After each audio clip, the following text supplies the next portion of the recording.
अस्सलाम वालेकुम। Welcome to e home technologies once again. ख़वातीन और हज़रात, हमारे व्यूवर्स की तरफ से एक बहुत ख़ास एक अहम सवाल जो हमें मुयस्सर हुआ है पिछले दिनों। वो लोग चाह रहे हैं कि ड्यूल आउटपुट इन्वर्टर जो है इसकी आखिरकार क्या ज़रूरत है, ये क्यों ज़रूरी है, इसके प्रोज एंड कॉन्स क्या हैं।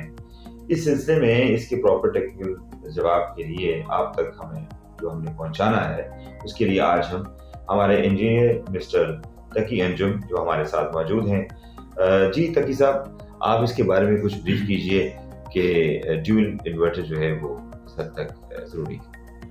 जी सर, डुअल आउटपुट कुछ महीने से पहले हम जो सिंगल आउटपुट वाला इन्वर्टर है उसके बारे में बात करेंगे जी, क्योंकि बाज़ औक़ात हमें सिंगल आउटपुट वाला इन्वर्टर लगाना पड़ता है, वो हमारी रिक्वायरमेंट होता है, वो हमें सूट कर रहा होता है, और बाज़ जगह पर हमें डुअल आउटपुट ज़्यादा सूट कर रहा होता है। ओके।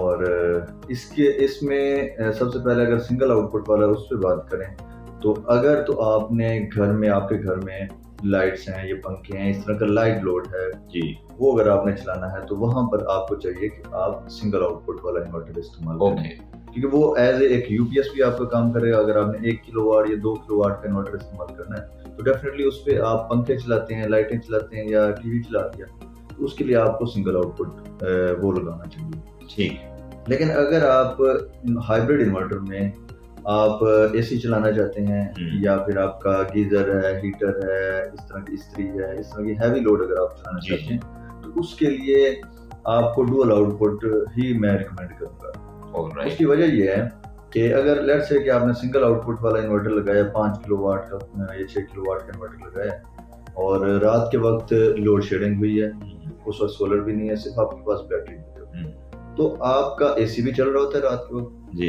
वो बैटरी ड्रेन हो जाएगी, जिस वजह से वो आपको लंबा बैकअप नहीं मिलेगा। आधे घंटे में, पौने घंटे में वो बैटरी बिल्कुल खत्म हो जाएगी और उसके बाद आपके ना तो पंखे चलेंगे ना लाइट, और फिर आपको लोड शेडिंग फेस करनी पड़ेगी। तो इस इशू को टैकल करने के लिए डुअल आउटपुट इंट्रोड्यूस कराया गया है। जी, अगर उसमें रात के वक्त अगर लोड शेडिंग होती है तो ऑटोमेटिकली इन्वर्टर हैवी लोड को, जिसमें एसी है या फिर आपका गीजर, हीटर वगैरह ऐसा कुछ चल रहा है, आयरनिंग वगैरह, जी आयरन हो गया, वो सारी चीजें रात के वक्त ऑटोमेटिकली ऑफ हो जाएंगी और आपके पास बैटरी बैकअप जो है वो आपको एक लंबा बैकअप ज्यादा मिलेगा।